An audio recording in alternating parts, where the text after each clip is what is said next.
يا مساء الفل واهلا بكل اصدقائي المساكين في حلقه جديده من برنامج المساك. الحلقه اللي هنتكلم فيها عن افضل لاعب في كل مركز في خلال مشوار كاس العالم للانديه، وهنتكلم برضو فيها عن النهائي وعن اللي عمله تشيلسي وباريس سان جيرمان ما بين ماريسكا وما بين لويس انريكي وما بين افضل اللاعبين في الفريقين. فمن غير ما نطول على بعض كتير يلا بينا نخش في التفاصيل.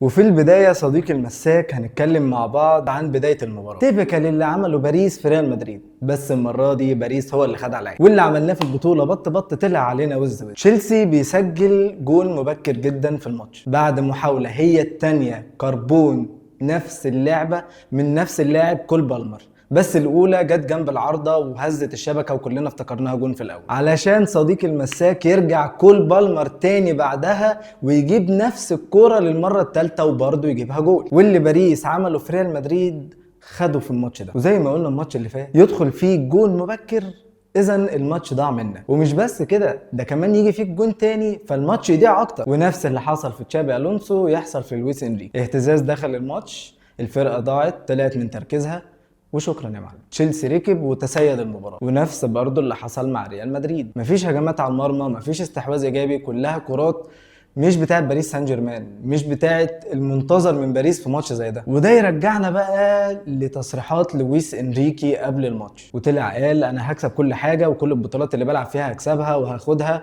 وهنشوف. وشفنا. وانا بتفرج على المباراه كنت حاسس ان لعيبه باريس سان جيرمان نازله عارفه ان هي تكسب، ومش عارف بصراحه جابوا الاحساس ده منين. وزي ما قلناها كتير قبل كده، احترم منافسك مهما كان هو مين واسمه ايه ومهما كانت قوتك انت ايه، لان لو ما احترمتش المنافس هيحصل فيك زي ما حصل في باريس امبارح. لعيبه نازله مفكره ان هي كسبانه من قبل ما المباراه تبدا، فكانت النتيجه الثقه زايده جدا في نفسهم والماتش راح منهم. وده ياخدنا لماريسكا. انا مش فاهم المدربين الايطاليين يا جماعه بصراحه، بحس ان هم قاده عسكريين مش مدربين. كميه انضباط والتزام في الملعب خرافيه، كل لعيب بيأدي اللي مطلوب منه بالظبط، لدرجه انه بيوصل لك انت كمشاهد التعليمات اللي المدرب قالها اصلا وانت ما كنتش موجود معاهم وما شفتهاش. وهنا نقدر نقول ان فاز من يستحق، لان اللعيبه اللي ادت اللي المدرب عايزه منها على اكمل وجه وبانضباط كامل والتزام هم اللي كسبوا في النهايه. ومن هنا بقى صديقي المساك خلينا ناخدك ونخش على طول في افضل لعيب في كل مركز في كاس العالم للانديه. ونبتدي باول حاجه حراسه المرمى اللي من رايي كان يستحقها ياسين بونو. طبعا سانشيز حارس المرمى بتاع تشيلسي عمل مباراه تاريخيه وعمل بطوله كويسه قوي، ولكن ياسين بونو عمل بطوله للتاريخ. الراجل كان بيصد بالانفراد والاثنين في نفس المباراه، وعشان كده ده كان رايي انا في حراسه المرمى. نيجي بقى لافضل مدافع. افضل مدافع هنا معناها ان اي حد بيلعب في خط الدفاع،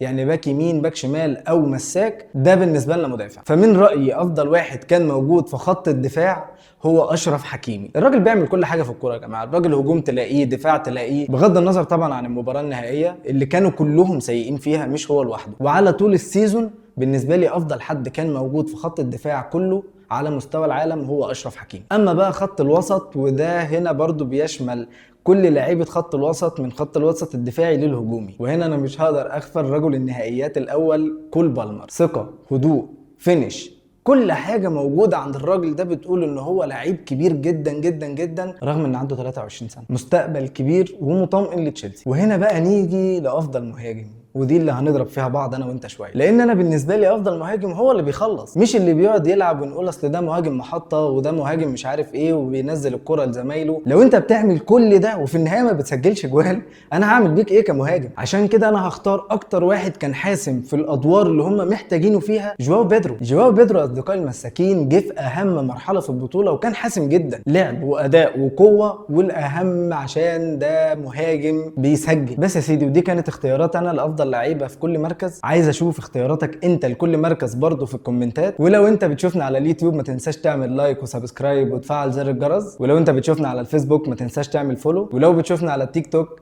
اعمل علامه الزائد. سلام.